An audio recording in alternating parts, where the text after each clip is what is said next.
Every afternoon, the bell rings at Willow Creek Elementary School, signaling the end of another busy school day. The hallways buzz with excitement as students gather their backpacks and rush toward the gates to meet their parents. Among them is Emily, an energetic 8-year-old with curly brown hair and a bright smile that lights up every room she enters. Like clockwork, her dad, Mark, arrives promptly to pick her up. He's always there, wearing his favorite baseball cap and carrying a thermos of coffee he sips while waiting. Mark isn't just any dad. He's the kind who remembers birthdays, packs extra snacks in Emily's lunchbox, and knows all her teachers by name. Everyone at school adores him, especially Ms. Harper, Emily's third-grade teacher. Over the years, she's come to know Mark well. He's polite, dependable, and genuinely cares about his daughter's education. So when Mark walked into the school office today to sign Emily out, no one thought twice about it. But something felt different. As Mark leaned over the counter to scribble his signature on the clipboard, Ms. Harper glanced up from grading papers. At first, she couldn't pinpoint what was wrong. It took her a moment to realize his hands were trembling slightly. His pen hovered awkwardly before finally touching the paper, leaving behind shaky letters that barely resembled his usual neat handwriting. When he straightened up, his smile seemed forced, almost strained. Ms. Harper frowned. This wasn't like Mark. Normally, he greeted her warmly, asking how Emily's day went or sharing stories about their weekend hikes. Today, though, he avoided eye contact altogether. Instead, he kept glancing toward the door as if anxious to leave quickly. Maybe he's just having a bad day, she thought, or maybe he's running late. Still, something nagged at her. Call it intuition. Call it years of teaching experience. Whatever it was, it made her pause. She watched closely as Mark led Emily out of the classroom. Emily skipped happily beside him, chatting about her spelling test and the gold star sticker she'd earned. To the casual observer, everything appeared normal. But Ms. Harper noticed subtle things, the way Mark nodded distractedly during Emily's stories, the stiffness in his shoulders as they headed for the parking lot. When they reached the exit, Ms. Harper stepped outside to take a breath of fresh air, or so she told herself. In reality, she wanted one last look at Mark's car. Sure enough, parked near the curb was a silver sedan, not the blue pickup truck Mark usually drove. Her stomach tightened. Why would he switch vehicles? Did his truck break down? Was this some kind of mix-up? Her mind raced with possibilities, none of them comforting. She tried to shake off the unease creeping over her. After all, Mark had been picking Emily up for years without incident. There was no reason to suspect anything unusual now. Yet, deep down, she couldn't ignore the gnawing feeling that something wasn't right. As she stood there watching father and daughter climb into the unfamiliar car, she realized she had a decision to make. Let them go and hope for the best, or follow them and find out the truth. And that's exactly what she did. Ms. Harper hesitated, for only a moment before making up her mind. She couldn't just stand there and let them drive off, not when every instinct in her body was screaming that something wasn't right. Quickly, she grabbed her keys from her desk and hurried to her car, trying not to draw attention to herself. Her heart was pounding as she slid into the driver's seat, gripping the steering wheel tightly. This wasn't like her. She was usually calm, collected, and followed protocol to the letter. But today felt different. Today, she trusted her gut. The silver sedan had already pulled out of the parking lot by the time Ms. Harper started her engine. She kept a safe distance, careful not to get too close or make it obvious she was following. The last thing she wanted was to alarm the man driving, or worse, put Emily in danger. As she trailed behind them, her mind raced with questions. Who was this man? Why was he driving a car that didn't belong to Mark? And why did he seem so nervous back at the school? Her thoughts drifted to Emily, who was probably sitting in the passenger seat, chatting away about her day, completely unaware of anything unusual. The thought made Ms. Harper's chest tighten. What if this man wasn't who he claimed to be? What if he meant harm to Emily? She couldn't bear the idea of something happening to one of her students, especially such a sweet and innocent child like Emily. The sedan turned onto a quiet residential street, weaving through neighborhoods lined with tall trees and neatly trimmed lawns. Ms. Harper stayed far enough back to avoid suspicion, but close enough to keep the car in sight. She noticed how the driver seemed to glance at his rearview mirror frequently, almost as if he knew he was being followed. Was he on to her, or was he simply checking traffic? She couldn't tell, but it made her even more cautious. As they drove further away from familiar territory, the scenery began to change. The cozy suburban houses gave way to industrial areas with warehouses and empty lots. The sun was starting to set, casting long shadows across the road. Ms. Harper's hands gripped the steering wheel tighter. This wasn't a route Mark would normally take to get home. Something was definitely wrong. Finally, the silver sedan slowed down and turned into a dimly lit parking lot behind an old abandoned warehouse. Ms. Harper's stomach dropped. This wasn't where Mark lived, or where anyone would go under normal circumstances. Her heart raced as she parked her car a safe distance away, careful to stay hidden behind a row of bushes. She turned off her headlights and watched silently as the man stepped out of the sedan. He moved quickly, glancing around nervously before opening the passenger door to help Emily out.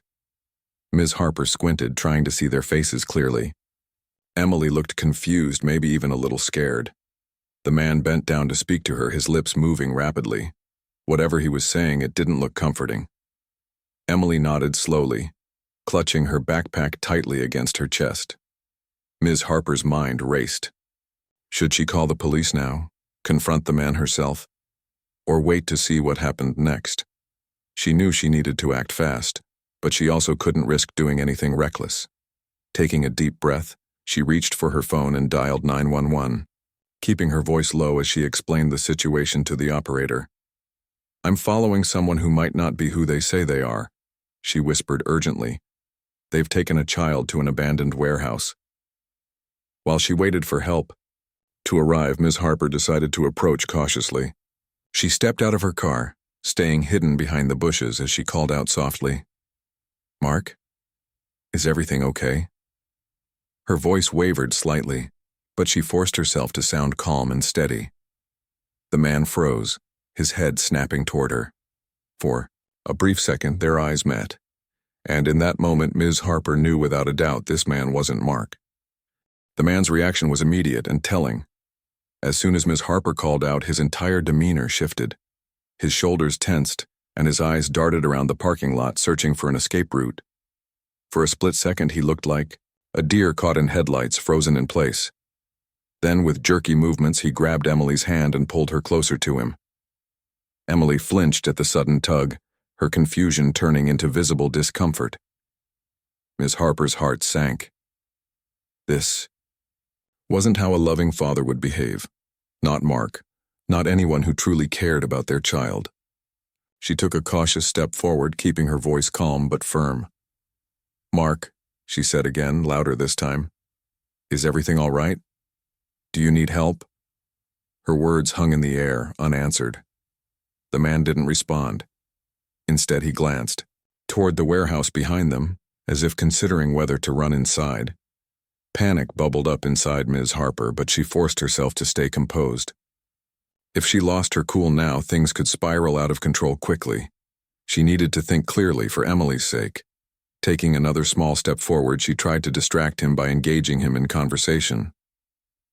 "Emily told me she got a gold star on her spelling test today," she said warmly, injecting a note of familiarity into her tone.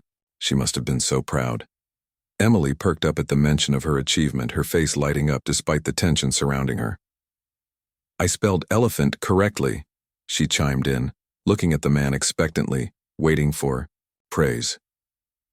But the man didn't smile or congratulate her.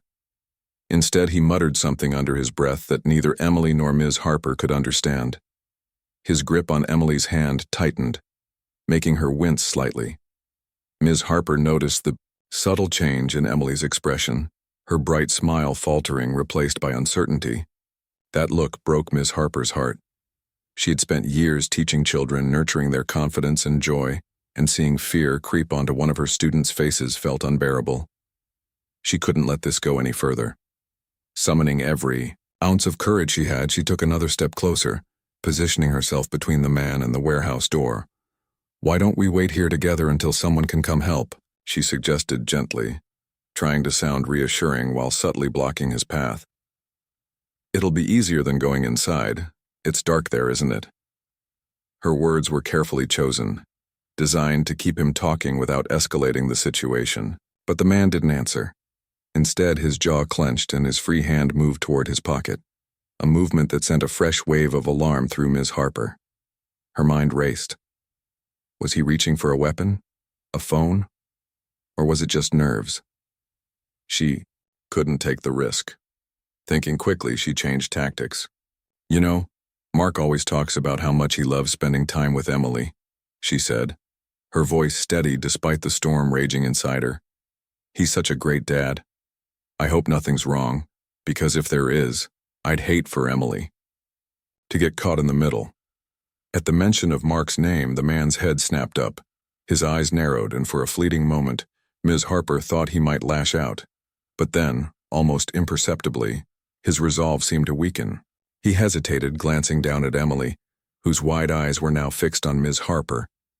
The teacher seized the opportunity, shifting her focus entirely to the little girl. "Emily, sweetie," she said softly, kneeling slightly to appear less threatening. "Why don't you come over here for a minute? Let's talk about your spelling test some more." Emily looked uncertain, glancing back and forth between the man and her teacher. It was clear she trusted Ms. Harper, but the man's grip on her hand made it hard for her to move. Sensing the fragile balance of the moment, Ms. Harper kept her gaze locked on Emily, pouring all the warmth and reassurance she could muster into her expression. Slowly, tentatively, Emily began to inch forward, pulling against the man's hold. That's when the distant wail of sirens cut through the tense silence. The sound startled everyone, the man, Emily, and even Ms. Harper herself. Relief flooded through her as she realized the police were arriving right on time. The man's panic became evident as he released Emily's hand and backed away, his earlier bravado crumbling. Ms. Harper wasted no time. In one swift motion, she stepped forward, scooping Emily into her arms and guiding her safely behind her car. By the time the patrol cars screeched into the parking lot, their flashing lights illuminating the scene, the man was already being detained by officers responding to Ms. Harper's earlier call. Emily clung to her teacher, trembling but unharmed as the reality of what had almost happened began to sink in. And though the ordeal wasn't over yet, Ms. Harper knew one thing for certain. Trusting her instincts had saved the day. The sound of police sirens grew louder, echoing through the empty parking lot like a lifeline cutting through the tension. Ms. Harper held Emily close, shielding her with her body as the flashing red and blue lights bathed the scene in an eerie glow. The man who had been pretending to be Mark froze for a moment, his face pale and panic-stricken. His eyes darted wildly between the approaching patrol cars and the little girl now safely tucked behind Ms. Harper. For the first time, he looked cornered and desperate. "Stay calm, Emily," Ms. Harper whispered softly, stroking the girl's hair to comfort her. "You're safe now. Everything is going to be okay."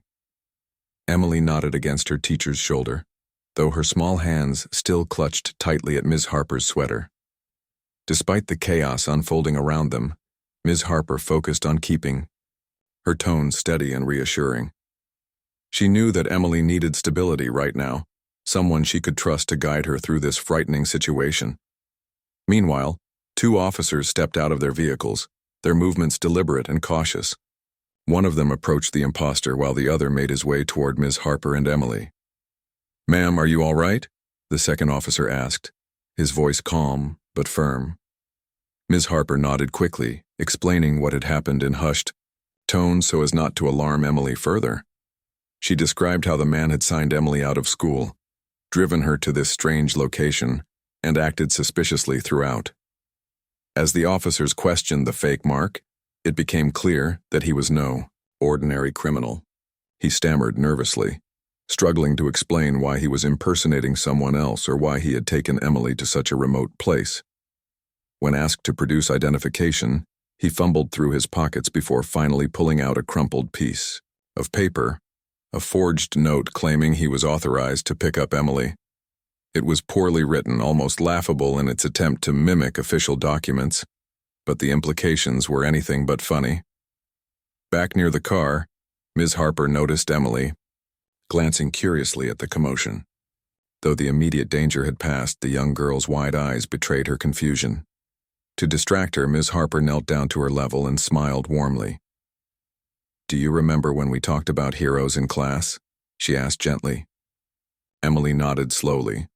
"Well, guess what? You were super brave today, just like a hero, and because you stayed strong, everyone is here to make sure you're safe." Emily's lips curved into a tiny smile, though it didn't quite reach her eyes yet. Still, Ms. Harper could see the beginnings of relief washing over her. Knowing that Emily needed familiar faces during this ordeal, Ms. Harper kept talking, recounting funny moments from class and reminding her of all the people who loved her, her real dad, her mom, her friends, and even her teacher. While they waited, the officers confirmed the man's identity, or rather his lack of one. A quick check revealed that he had a history of impersonation and attempted abductions, though he had managed to evade capture until now. The realization sent a chill down Ms. Harper's spine, but she pushed aside her own fear, focusing instead on ensuring Emily felt secure. Finally, after what felt like hours, another car pulled into the parking lot. This time, it was unmistakable. The blue pickup truck belonged to the real Mark. He leapt out of the vehicle, his face etched with worry and exhaustion. "Emily!" he called out, rushing toward her. Emily broke free from Ms. Harper's embrace and ran straight into her father's arms, sobbing uncontrollably. Mark hugged her tightly, tears streaming down his own face as he murmured apologies and reassurances. Ms. Harper stepped back, giving the family space to reunite. Watching them together, she felt a wave of relief wash over her, but also a deep sense of gratitude. If she hadn't followed her instincts, if she hadn't trusted that nagging feeling in the pit of her stomach, the outcome could have been devastating. As the police led the imposter away in handcuffs, Ms. Harper allowed herself a quiet moment to reflect. Heroes weren't always caped crusaders or larger-than-life figures. They were ordinary people who chose to act when it mattered most. And today, she had done just that. As the chaos in the parking lot began to settle, Mark clung to Emily as if he'd never let her go. His voice trembled as he whispered apologies into her hair, promising her over and over again that he would never let anything like this happen again. Emily, still sniffling but beginning to calm down, nodded against his chest, her tiny arms wrapped tightly around him. "I was so scared, Daddy," she murmured, her words muffled but heart-wrenching. Mark's eyes were red and swollen, tears streaming freely down his face. He looked up at Ms. Harper, his expression a mix of gratitude and guilt. "Thank you," he choked out, his voice breaking.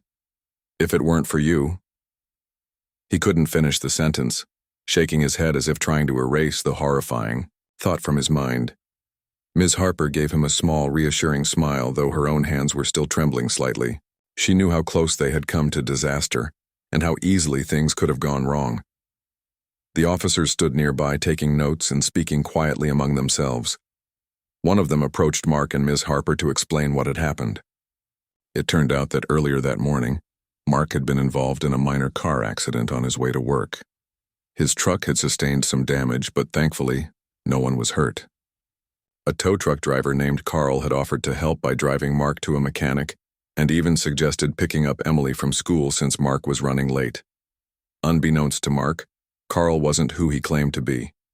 He had seen an opportunity and seized it, forging a note authorizing him to collect Emily. When the officer mentioned Carl's name, Mark's face went pale. "That guy, I barely know him," he exclaimed, his voice rising in disbelief. "I just thought he was being helpful. I had no idea." His voice trailed off as the weight of the situation hit him. The realization that he had unknowingly put his daughter in danger left him visibly shaken. He sank onto the curb, holding Emily close, his body trembling with a mixture of anger and fear. Ms. Harper knelt beside them, placing a comforting hand on Mark's shoulder. "You didn't—" "No," she said firmly, her tone gentle but resolute. "None of us did. What matters now is that Emily is safe, and we stopped him before anything worse could happen." Her words seemed to steady Mark slightly, though the haunted look in his eyes remained. He nodded slowly, pulling Emily even closer as if reassuring himself that she was really there. Meanwhile, the officers finished processing the scene. They assured Mark and Ms. Harper that Carl, the fake Mark, would face serious charges for impersonation and attempted abduction. Evidence from the forged note and his prior criminal record made it clear that he was a repeat offender who preyed on vulnerable situations. Knowing this gave everyone a sense of closure, but it also served as a stark reminder of how easily trust could be exploited. As the police packed up their equipment and prepared to leave, one of the officers turned to Ms. Harper. "You did the right thing today," he said sincerely. "Your quick thinking saved that little girl. Not everyone would have acted the way you did." His praise brought a faint blush to Ms. Harper's cheeks, but she shrugged modestly. "I just followed my instincts," she replied softly. "And I'm glad I did." With the immediate crisis resolved, Mark decided it was time to take Emily home. She was exhausted, both emotionally and physically, and needed rest more than anything else. Before leaving, Mark hugged Ms. Harper tightly, his gratitude evident in every word he spoke. "I don't know how to thank you," he said earnestly.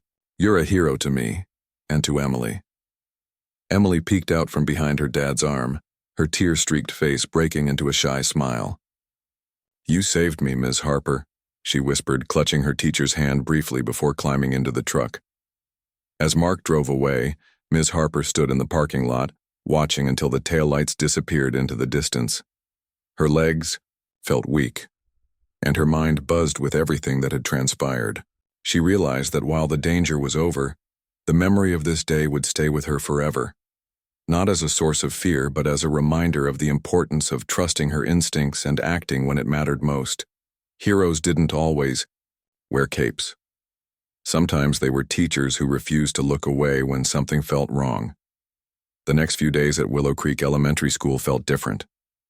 The hallways, usually filled with laughter and chatter, seemed quieter, as if the weight of what had happened still lingered in the air.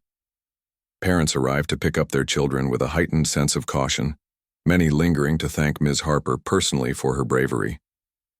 Word of her actions had spread quickly through the community, turning her into an unexpected local hero. For Emily, returning to school was both comforting and overwhelming. On one hand, being back in her familiar classroom surrounded by friends brought a sense of normalcy she desperately needed. On the other hand, memories of that terrifying afternoon kept creeping into her thoughts. At recess, she clung to her best friend, Lily, more than usual, and during quiet reading time, she often glanced toward the door, as if expecting something, or someone, to appear. Ms. Harper noticed these small changes in Emily's behavior and made it a point to check on her frequently throughout the day.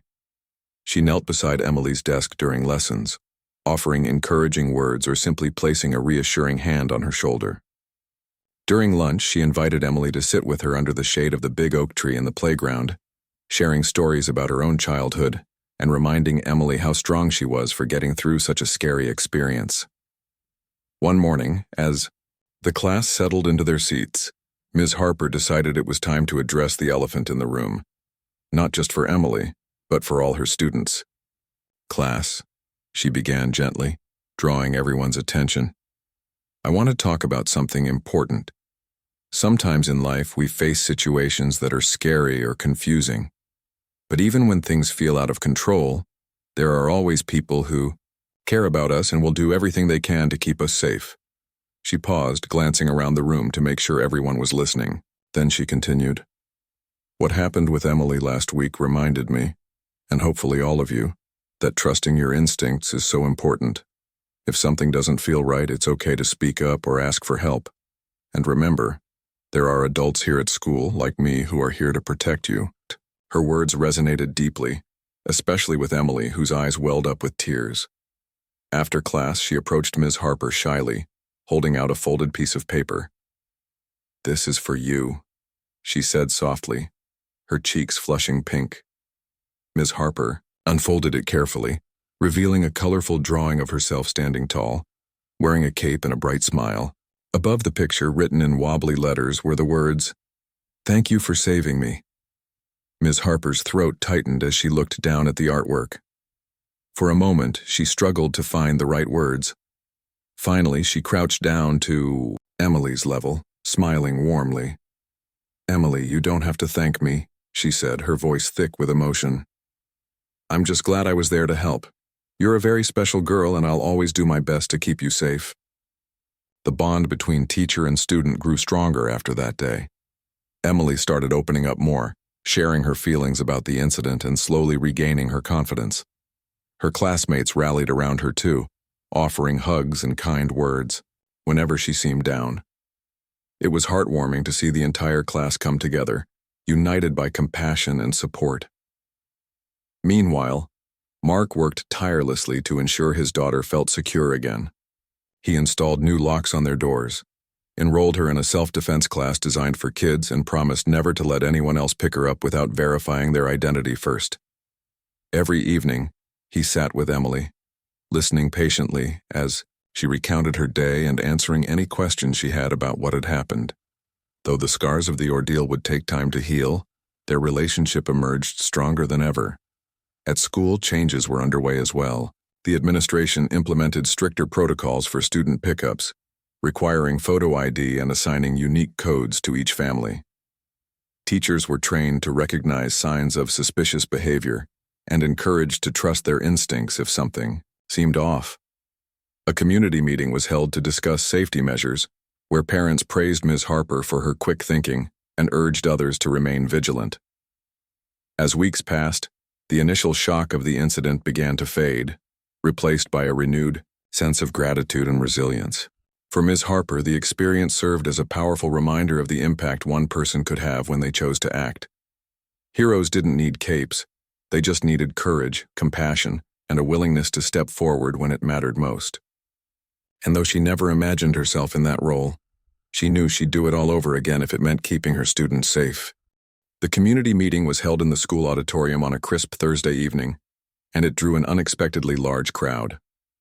Parents, teachers, and even some older students filled the rows of seats, their faces reflecting a mix of concern and determination. The atmosphere was somber but hopeful, as if everyone had come together not just to discuss what went wrong, but to figure out how to make things better moving forward. Ms. Harper stood at the front of the room, flanked by the principal and a local police officer who had been involved in the investigation. She felt nervous. Her hands were clammy and her heart raced as she looked out at the sea of expectant faces, but she also felt a deep sense of responsibility.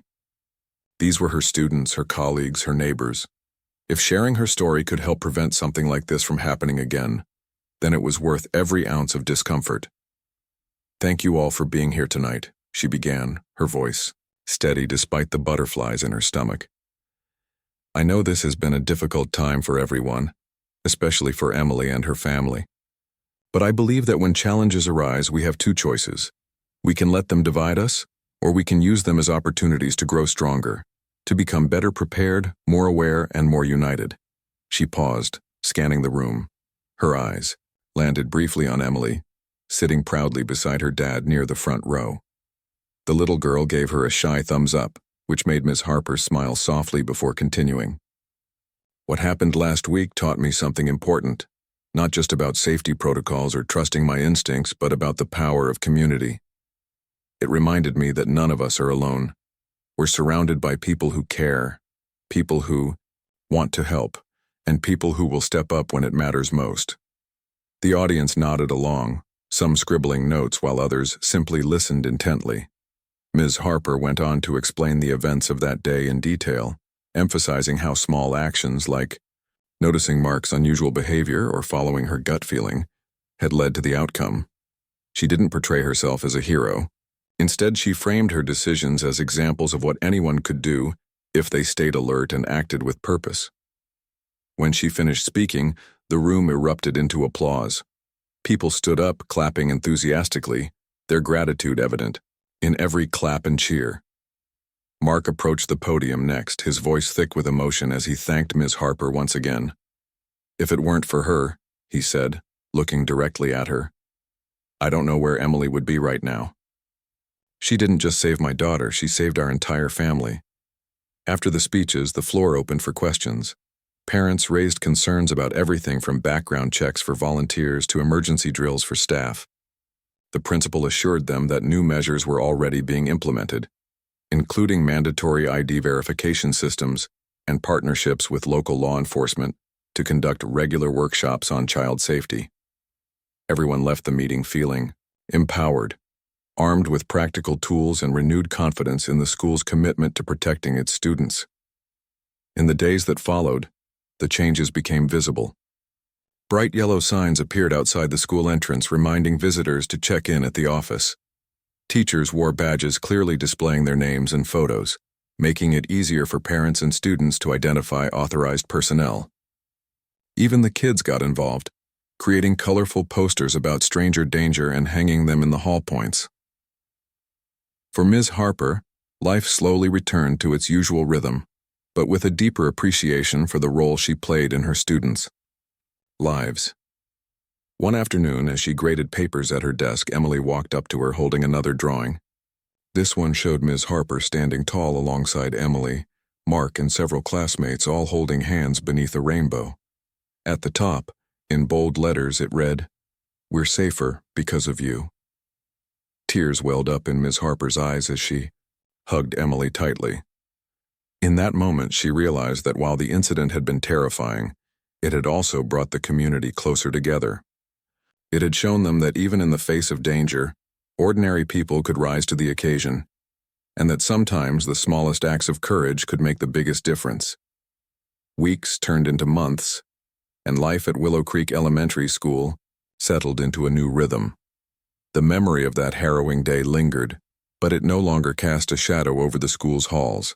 Instead, it became a story of resilience, a reminder of how the community had come together to protect one of its own. Emily, once hesitant and guarded, blossomed again into the bright, cheerful girl everyone knew and loved. Her laughter echoed through the playground, and her eager hand was always the first to shoot up during class discussions. Ms. Harper watched Emily's transformation with quiet pride. She often found herself reflecting on what had happened, not with fear or regret, but with gratitude. That day had changed her too. It wasn't just about the praise she'd received or the newfound respect from parents and colleagues. It was about realizing the profound impact small actions could have. Every time she greeted a student by name, every time she noticed a child struggling and offered help, she carried the lesson of that day with her. Trust your instincts, act when it matters, and never underestimate the power of ordinary people doing extraordinary things. One crisp autumn morning, as golden leaves swirled in the breeze outside her classroom window, Ms. Harper received an unexpected visitor. It was Mark, standing in the doorway holding a wrapped gift and wearing a shy smile. "Do you have a minute?" he asked, glancing around the empty classroom before stepping inside. Ms. Harper nodded, setting down the stack of papers she'd been organizing. "I wanted to give you this," Mark said, handing her the neatly wrapped box. "It's from both me and Emily. We've been talking about how much we owe you, and, well, I hope this shows just a fraction of our gratitude." His voice cracked slightly, betraying the depth of his emotions. Ms. Harper unwrapped the gift carefully, revealing a beautiful wooden plaque engraved with a simple yet powerful message. "Heroes don't always wear capes. Thank you for being ours." Tears welled up in her eyes as she traced the words with her fingers. "This is incredible," she managed to say, her voice trembling. "But really, I didn't do anything special. I just did what anyone would have done." Mark shook his head firmly. "That's not true," he replied. "You went above and beyond. You trusted your gut when most people might have doubted themselves.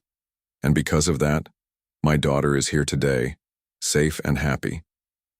The two shared a long, heartfelt conversation, reminiscing about the events of that day and marveling at how far they'd all come since then. Mark admitted that he still thought about it often, especially when tucking Emily into bed at night. "She's my whole world," he confessed. "Losing her, I can't even imagine. You saved more than just Emily. You saved our family." Later, that week, Emily surprised Ms. Harper with another gesture of gratitude. During art class, she presented her teacher with a handmade card decorated with glitter and stickers. Inside, she had written, "Dear Ms. Harper, thank you for being brave and smart and kind. You're the best teacher ever." Beneath the note was a drawing of the two of them holding hands under a shining sun. Ms. Harper pinned the card to the bulletin board above her desk, where it stayed for the rest of the school year, a constant reminder of why she loved teaching. As winter approached and the days grew shorter, the school hosted its annual fall festival, a lively event filled with games, crafts, and pumpkin carving. Parents and students mingled happily, their laughter filling the air. Ms. Harper wandered through the crowd, stopping occasionally to chat with families or admire children's artwork. At one booth, she found Emily and her dad working side by side to paint a ceramic mug. When Emily spotted her teacher, she ran over, beaming. "Look, Ms. Harper, we made this for you," she exclaimed, holding up the brightly painted mug. Ms. Harper accepted the gift with a warm hug, feeling an overwhelming sense of connection to the little girl who had unknowingly taught her so much. As she looked around at the smiling faces, the bustling activity, and the undeniable spirit of community, she realized something important. Life wasn't defined by the challenges we faced. It was shaped by how we responded to them. By trusting her instincts and acting with courage, she hadn't just protected Emily, she had strengthened the bonds within the entire school community. And that, she decided, was worth celebrating.